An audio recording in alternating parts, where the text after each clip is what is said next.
আরজি করে কাণ্ডটা নিয়ে মোটামুটি কম বেশি সবাই প্রতিবাদ আমরা করেছি। 14ই আগস্ট রাত্রে বেরিয়েছি, মিছিলে হেঁটেছি। দিনের শেষে আমার একটাই দাবি যে আরজি করের এই কেসটা প্রপারলি যেন ইনভেস্টিগেশন হয় এবং দোষীরা যেন প্রপার শাস্তি পায়। একদম ক্যাপিটাল পানিশমেন্টের কথা এখন সবাই বলছে। কথাটা হচ্ছে যে এরকম পরিস্থিতিতে সাধারণ মানুষ তো কোথাও তারা ব্যথিত। তারা হয়তো তাদের দৈনন্দিন কাজ থেকে বা যেটুকু না করলেই নয়, তাদের মনে সেই আনন্দটাও নেই। তারা এখন এই একটা জিনিস নিয়ে পড়েছে যে প্রতিবাদটা হোক। হ্যাঁ, একদমই তাই। আমি আজকে একটা ভিডিও নিয়ে এসেছি। এই ভিডিওটা আসার অন্যতম কারণই হচ্ছে যে এই বছর 18ই আগস্ট ডার্বি হওয়ার কথা ছিল ইস্ট বেঙ্গল মোহনবাগানের, এবং সেই ম্যাচটা বাতিল করা হয়েছে। বাতিল কেন করা হয়েছে? না, বাতিল করার অন্যতম কারণ হচ্ছে যে যদি এই ম্যাচটা চলাকালীন অলরেডি ফেসবুকের যে ফ্যান পেজগুলো ছিল ইস্ট বেঙ্গল মোহনবাগান, সেখানে সবাই বলেছিল যে ম্যাচের দিন আমরা কেউ দলের পতাকা নিয়ে যাব না ইস্ট বেঙ্গল মোহনবাগান, সেখানে আমরা এই তিলোত্তমার যাতে প্রপার খুনের বিচার হয় এবং শাস্তি দেওয়া হয় তার প্রতিবাদ হিসেবে আমরা প্ল্যাকার্ড বানিয়ে নিয়ে যাব, এবং গোটা মাঠ জুড়ে আমরা এটা প্রতিবাদ করব। আমরা খেলা দেখতে যাব, আমরা খেলা উপভোগও হয়তো করব, কিন্তু আমাদের মুখ্য পয়েন্ট অফ ভিউ থাকবে যে এই কেসটা যেন সলভ হয়, প্রপার শাস্তি যেন দেওয়া হয়। ন্যাচারালি আমি যেটা আজকে খবরে দেখলাম যে ম্যাচটা বাতিল করা হয়েছে। কেন?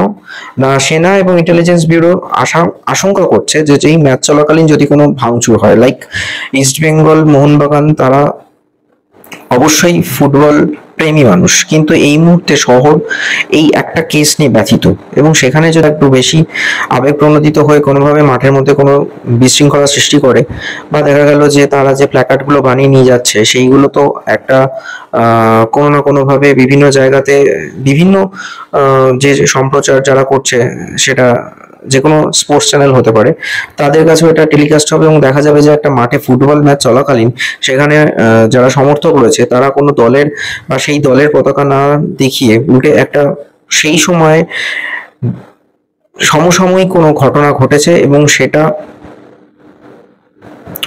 পোস্টার বানিয়ে তারা মাঠের মধ্যে দেখাচ্ছে, সেটা অত্যন্ত নিন্দনীয় হতে পারে। এবং গোটা বিশ্বের কাছে দেখা যাবে যে কলকাতার একটা ম্যাচ চলছে, সেখানে সমর্থকরা এসছে যে একজন একটা রেপ কেস হয়েছে এবং তার প্রতিবাদে তারা সবাই সরব হয়েছে। তাহলে অবস্থাটা এরকমই হয়ে দাঁড়াচ্ছে যে সেই পরিপ্রেক্ষিতে ম্যাচটাকে বাতিল করে দেওয়া হলো, হয় জামশেদপুর বা গুয়াহাটিতে রিলোকেট করা হবে, ভেনিউ রিলোকেট করা হচ্ছে, ম্যাচটা পরবর্তী সময় হবে। যেহেতু এটা ডুরান্ডে ডার্বি, তাহলে অবস্থাটা ভাবুন যে সরকার বা প্রশাসন এখনো পর্যন্ত প্রপার দোষীকে ধরতে পারেনি, সিবিআই তদন্ত চলছে।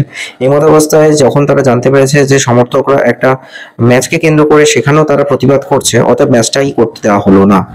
তারা ভাবলো যে যদি কোনোভাবে আরজি করে ভাঙচুরের মতো একটা কেস হয়ে যায় বা এরকম ধরনের বিশৃঙ্খলা তৈরি হয়, ক্যাওস সৃষ্টি হবে, সেই ইস্যু দেখিয়ে তারা ম্যাচটাকে রিলোকেট করে দিল।